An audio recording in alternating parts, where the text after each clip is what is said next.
সৌরভদা, একটা সেমিস্টারে থিওরির এক্সামটা আগে হয় না প্র্যাকটিক্যাল এক্সামটা আগে হয়? দেখো, এই পার্টিকুলার কোশ্চেনটার অ্যান্সার জানতে হলে তোমাকে একাডেমিক যে ক্যালেন্ডার আছে মার্কআউটের সেটা দেখতে হবে ভালোভাবে। দেখো, থিওরি এক্সামিনেশনের ডেট হচ্ছে 28/11/2025, মানে 28শে নভেম্বর থেকে মোটামুটি 13ই ডিসেম্বর অবধি, ঠিক আছে। তারপর প্র্যাকটিক্যাল এক্সাম 15 তারিখ থেকে শুরু, দেন চলবে 20 তারিখ অবধি, মানে 5 দিনের মতো। মানে আগে থিওরি এক্সাম হচ্ছে, দেন প্র্যাকটিক্যাল এক্সাম হচ্ছে।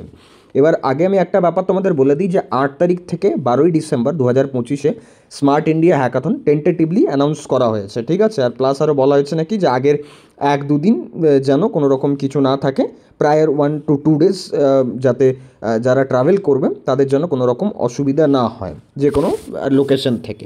তো তাহলে গল্পটা হচ্ছে যে যদি 8 থেকে 12 মানে ওই উইকে যদি হয়, তাহলে কোনোভাবেই ওই পার্টিকুলার উইকে এক্সাম কিন্তু হবে না, ঠিক আছে। তাহলে কোনোভাবেই 28 তারিখ থেকে পরীক্ষা শুরু হলে 13 তারিখের মধ্যে শেষ করা কিন্তু পসিবল নয়। হ্যাঁ, একটা ব্যাপার হতেই পারে যে 28 তারিখ থেকে হয়তো শুরু করলো আর পুরো ওই উইকটা ছুটি দিল, এটা একটা পসিবিলিটিস আছে, বাট সেই চান্সেসটা কম।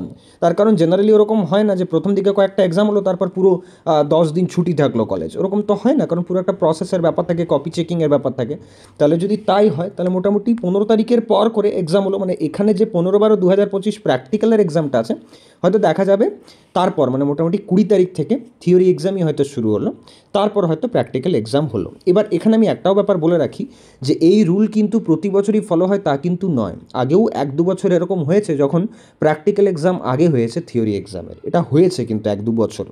তো তোমাদের কি মনে হয়, এই আর থিওরি এক্সামের আগে প্র্যাকটিক্যাল এক্সাম হয়ে যেতে পারে? কারণ যেহেতু প্র্যাকটিক্যাল এক্সামে মাত্র 5 দিন সময় লাগে, নাকি সেম যেরকম প্রতি বছর হচ্ছে সেরকমই হবে যে আগে থিওরি এক্সাম হবে ডিসেম্বরের শেষে, তারপর হয়তো জানুয়ারি মাসের শুরুর দিকে প্র্যাকটিক্যাল এক্সাম হলো?